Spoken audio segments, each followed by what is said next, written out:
Maaf, saya lanjutkan ya. Untuk tadi deviasi rata-rata, ini cara menghitungnya sudah tadi dijelaskan ya. Kita lanjut ke untuk menghitung standar deviasi.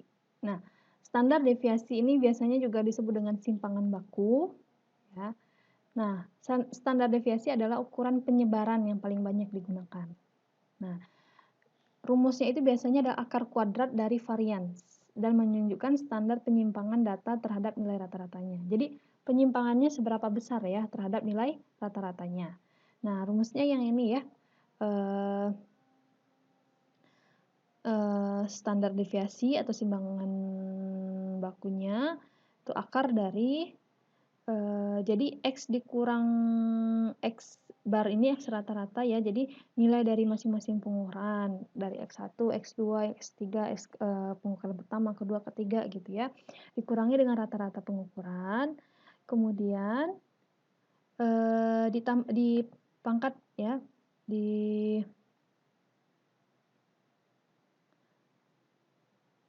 Nah, jadi yang X ini adalah nilai dari masing-masing pengukuran, jadi nilai satu, kedua, ketiga gitu. Masing-masingnya kita kurangi dengan rata-rata min dari pengukuran. Kemudian kita kuadratkan.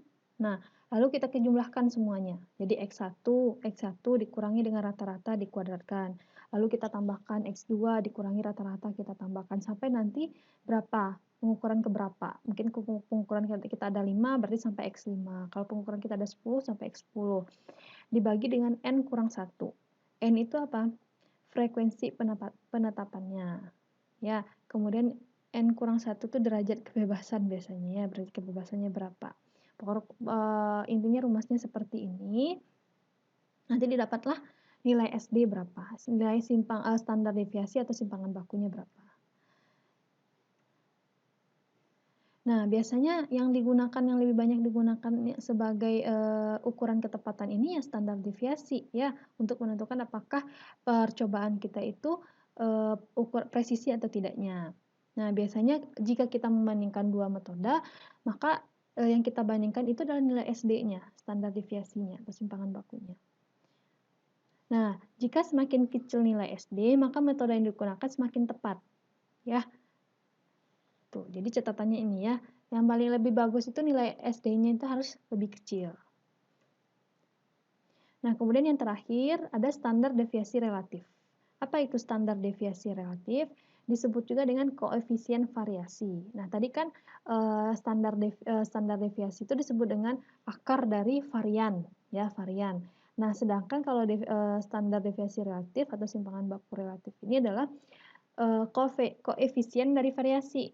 Nah, merupakan ukuran ketepatan relatif dan umumnya dinyatakan dalam persen. Bagaimana cara menghitungnya? Menghitungnya adalah dengan cara ini ya, SD ya, persen RSD. Jadi kita nyatakan RSD ini dengan persen. Si SD dibagi dengan X bar, X rata-rata dikali 100. Ya, RSD itu relative standard deviation, SD standar deviasi dibagi dengan X rata-rata pengujian dikali dengan 100. Nah, jika nilai RSD ini semakin kecil, maka pengukuran dengan metode yang kita gunakan itu juga akan semakin tepat. Itu hubungannya ya, hubungan ketepatan dengan nilai RSD. Sama aja seperti tadi ya, semakin kecil nilai dari SD, maka semakin tepat metode yang kita gunakan. Nah, kita masuk ke contoh soalnya nih, aplikasinya. Ya. Contohnya seorang mahasiswa melakukan pembakuan larutan baku.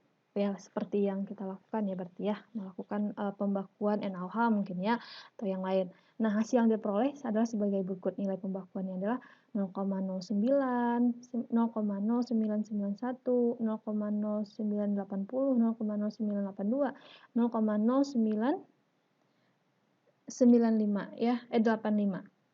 Nah, hitunglah rata-rata nilai rata-rata dan simpangan baku relatifnya. Oke. Nah, kalau untuk pengujian seperti ini berarti dia teliti sekali ya, bisa sampai 4 angka di belakang koma. Ya, kalau kita kan berapa? 2 paling ya, 2 atau 3 angka di belakang koma. Oke. Nah, dijawab ya. Ini kita bikin datanya dulu. Nah, sekarang ini ya, kita kan udah canggih ya kan sebenarnya untuk kalian, analisis, kalian TTK ya, kita tuh kan seperti ribet kalau kalian lihat hitung-hitungan seperti itu ya. Nah, sekarang sih sudah gampang ya, sudah gampang kita cukup cukup memasukkan data kita ke Excel. Ini saya ambil dari Excel ya. Jadi kalian buka Microsoft Excel, kemudian kalian tuliskan hasil, datanya. Jadi pengujian ke berapa? Ke 1, 2, 3, 4. Nah, ini adalah datanya ya.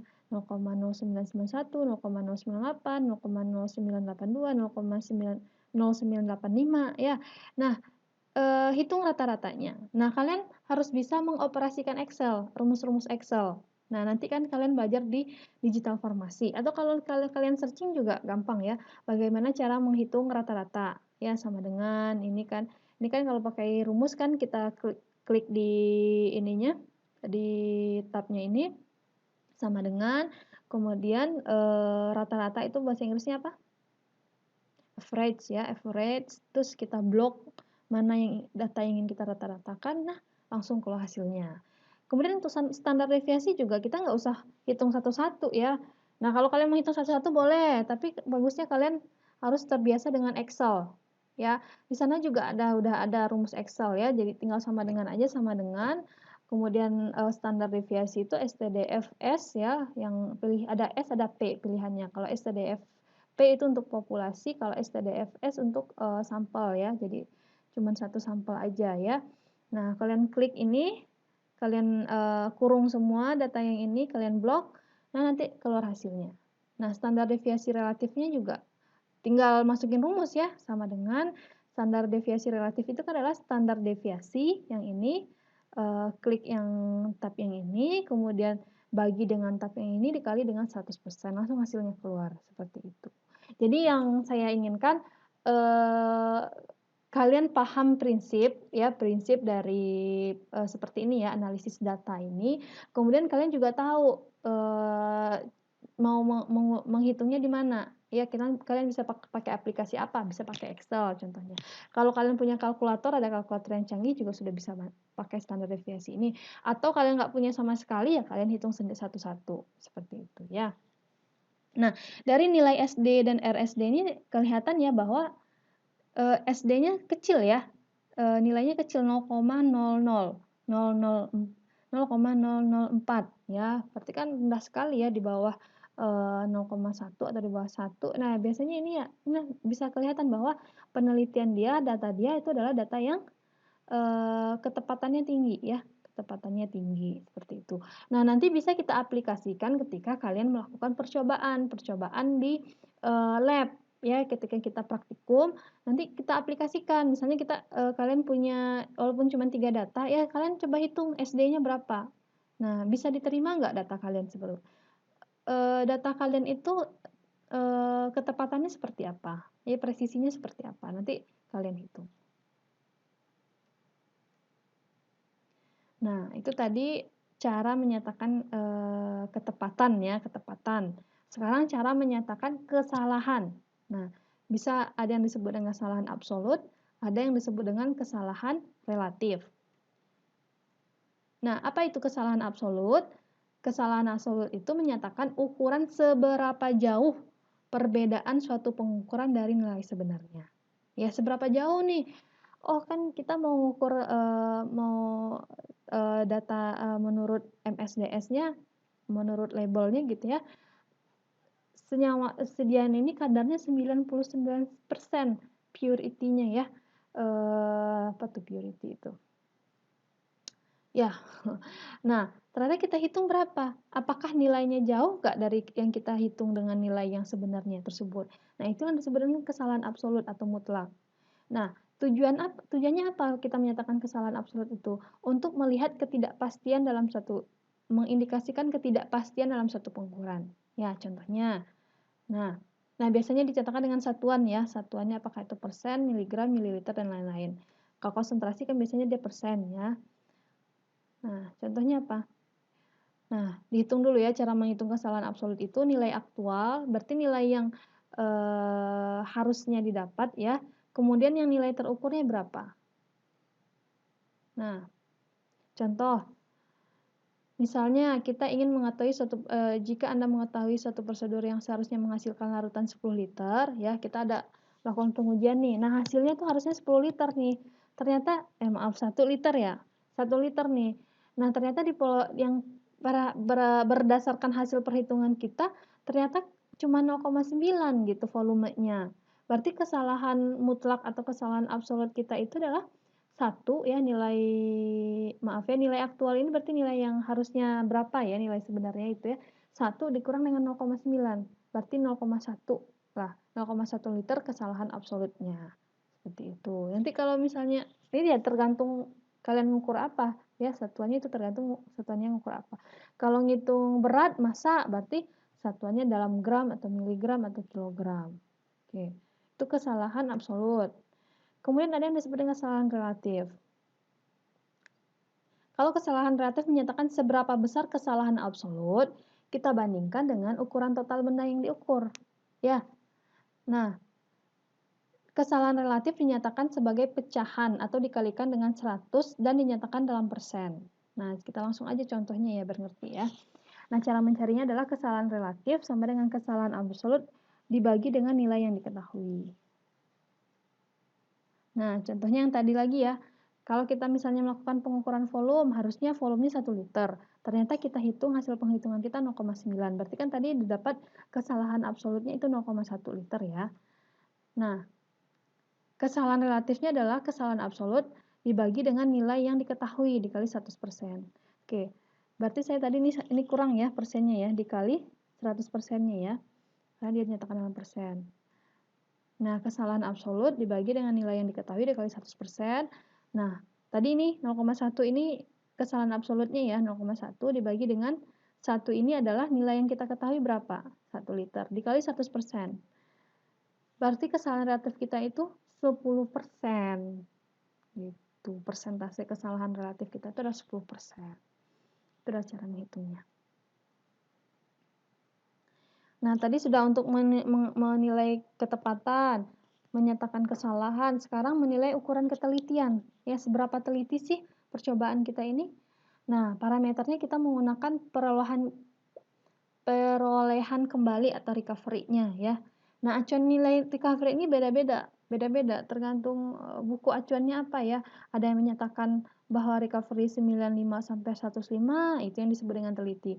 90 sampai 100, ada juga yang 80 sampai 120.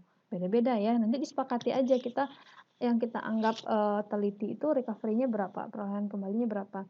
Nah, ini juga bergantung kepada seberapa kompleks kita harus menyiapkan sampel, kemudian tingkat kesulitan metode analisisnya juga seperti apa. Jadi kan semakin kompleks itu berarti semakin banyak ya tahapan-tahapan penyiapan sampelnya itu kan, misalnya harus diekstraksi dulu, kemudian harus didinginkan dulu misalnya pada suhu berapa. Kalau setelah didinginkan harus kalian reflux lagi. Kan seperti itu ada tahapannya banyak sekali ya. Ketika dia semakin kompleks otomatis setiap tahapan pasti nanti ada kekurangan-kekurangan ya, recovery dari yang harusnya kadarnya 100 di tahapan pertama udah berkurang berapa persen. Di tahapan kedua udah berkurang berapa persen. Jadi semakin kompleks kita harus menyiapkan sampel, maka pasti perolehan kembali kita akan semakin kecil. Ya, dan juga semakin tinggi tingkat kesulitan metode analisis, maka acuan recovery-nya nanti rentangnya harus lebih besar lagi ya. Nah, faktor-faktor apa saja yang dapat meningkatkan ketidaktepatan dan ketidaktelitian kita dalam pengukuran? Ada beberapa faktor ya. Pertama, nimbangnya tidak benar. Ini sering sekali dilakukan di lab, ya. Apalagi kalau misalnya timbangannya juga tidak benar, maksudnya bukan grade timbangannya itu bukan timbangan yang tingkat ketelitiannya tinggi gitu ya. Pasti nanti ada pengaruhnya semakin ya kalau kita pakai timbangan yang tingkat ketelitiannya tinggi gitu ya, bisa sampai 3 atau 4 angka di belakang koma ya, berarti akan semakin ketelitian dan ketepatan kita juga akan semakin tinggi. Tapi kalau timbangannya ya yang timbangan biasa aja gitu ya, maka tingkat ketepatannya juga akan menurun. Nah, ketika kita memindahkan analit dan larutan bakunya tidak sesuai ya, jadi ketika kita mipet dari dari tabung ukur ke Lemer gitu kan, itu pasti ada nggak sesuai. Kadang harusnya mipetnya pas 1 mili gitu ya, ternyata kurang, itu pasti nanti juga akan berpengaruh. Terus bagaimana cara kita mengekstraksi analit dari matriksnya tidak efisien. Jadi misalnya kita, sebelum, sudah dinyatakan misalnya ya, kita untuk menganalisis, asetosal dalam, tablet, kita harus mengekstraksi dulu asetosal yang ada dalam tablet tersebut. Ya kita tarik dulu asetosalnya aja, ya zat asam asetilsalisilatnya dulu. Nah, ketika kita proses ekstraksi penarikan, senyawanya itu tidak maksimal, tidak efisien, maksudnya masih ada yang tertinggal di dalam matriks, otomatis nanti kan nilainya tidak tepat dan tidak teliti lagi kan hasil percobaan selanjutnya. Nah, atau kita cara menggunakan buret, pipet, atau labu takarannya kita tidak benar. Nah, otomatis hasilnya juga tidak tepat dan tidak teliti. Kemudian alat tidak terkalibrasi. Maksudnya tidak terkalibrasi itu apa alatnya itu? Jadi kita sebelum mengukur gitu, kita harus pastikan dulu alat kita itu bekerja dengan benar. Ya, misalnya alat timbang. Apakah kita yakin alat timbangan kita itu berfungsi dengan benar? Caranya harus kita kalibrasi dulu. Kalibrasi jadi kita harus tahu kita timbang suatu senyawa atau suatu zat yang zatnya sudah kita ketahui pasti nilainya segitu. Ya, misalnya suatu zat harusnya satu serbuk itu patch serbuk misalnya harusnya beratnya 100 miligram gitu ya. Pas kita kalibrasi alatnya, oh kok ternyata kok di alatnya cuma 80 miligram gitu. Berarti alatnya harus dikalibrasi lagi gitu. Karena kalau tidak kita kalibrasi nanti akan pengaruh ke ketidaktepatan dan ketidaktelitian dalam pengukuran. Nah, atau kita salah dalam analisis blanko ya, karena nanti kalau kalian blanko ini kita pakai biasanya pakai instrumen ya, UV yang saya pernah kerjakan tuh biasanya UV ya, pakai blanko. Kalau kita sudah gagal dengan menganalisis blanko, jadi blanko itu kan juga ada perlakuannya ya. Nah, nanti akan dijelaskan di analisis instrumennya. Atau kalau kita memilih kondisi pengukuran yang menyebabkan kerusakan analit. Misalnya analitnya itu tidak tahan panas ya, harus dalam suhu 15 sampai 15 ke bawah gitu. Ternyata kita taruh di suhu ruang biasa. Otomatis kan analitnya sudah rusak, berarti nanti nilai pengukuran kita tidak tepat dan tidak teliti. Atau kita gagal menghilangkan gangguan oleh bahan tambahan dalam pengukuran analit. Ya sepertinya tablet lah, tablet itu kan macam-macam ya, zat-zat yang ada di dalam zat tambahannya kan ada pengempalnya, kemudian ada pemanisnya, pengisinya gitu kan. Tidak hanya analit, kita gagal menghilangkan gangguan dari bahan tambahan tersebut, masih tersisa gitu kita menganalisisnya, otomatis itu nanti juga akan berpengaruh kepada ketidaktepatan dan ketidaktelitian dalam pengukuran. Oke, penjelasan saya cukup sampai di sana. Sekarang coba kalian kerjakan post testnya. Post testnya saya post di sini ya. Oke, kalian nanti bisa langsung ada 2 soal ya. Soal pertama dan soal kedua. Ini hitungannya. Jadi coba dikerjakan.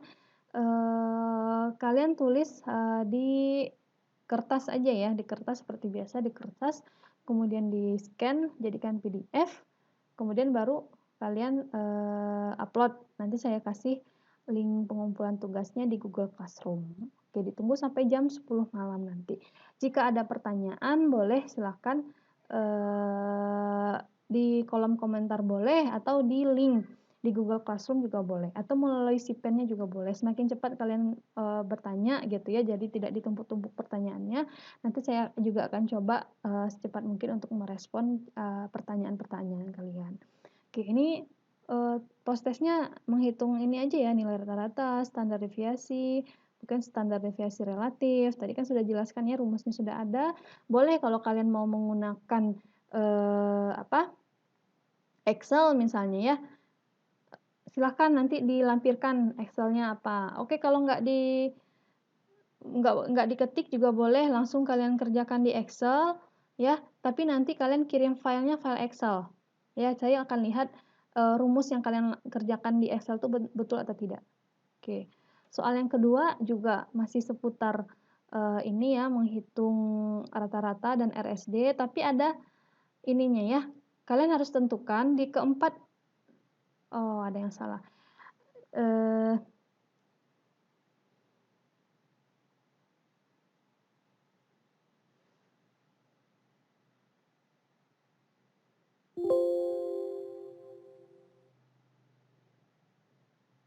Oke. Ini harusnya mahasiswa 3 ya, kemudian mahasiswa 4. Oke.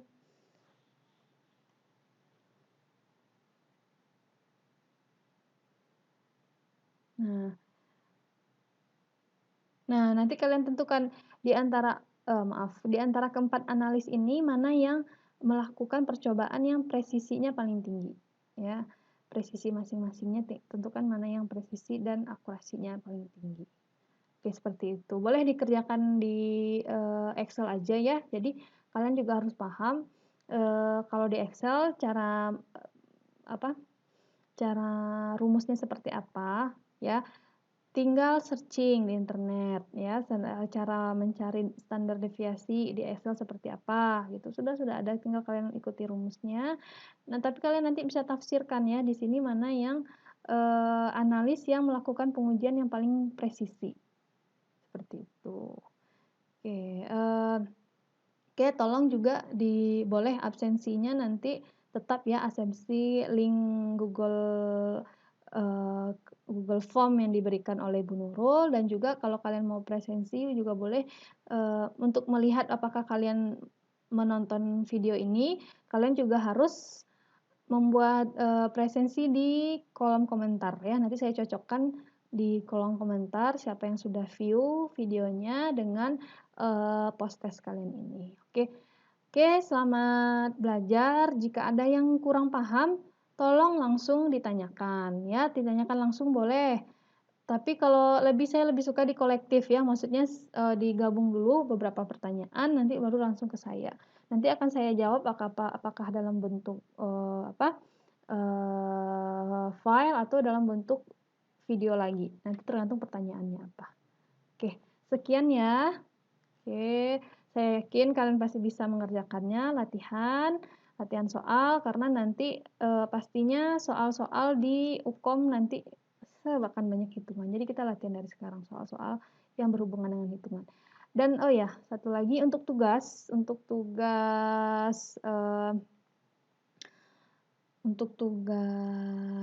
yang kelompokan, saya masih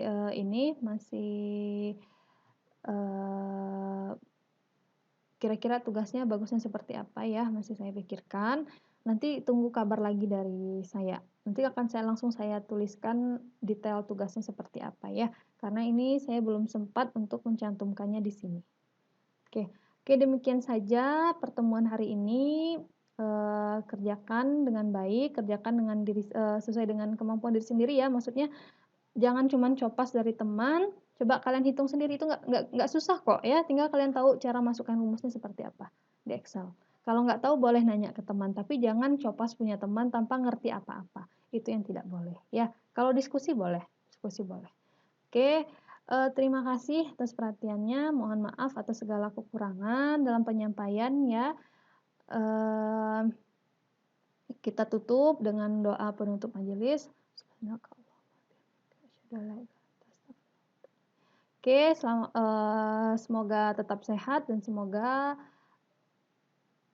sukses selalu ya. Sampai jumpa nanti di hari Sabtu ya. Kita masih daring ya, persiapan atau pembakalan praktikum nanti hari Sabtu depan.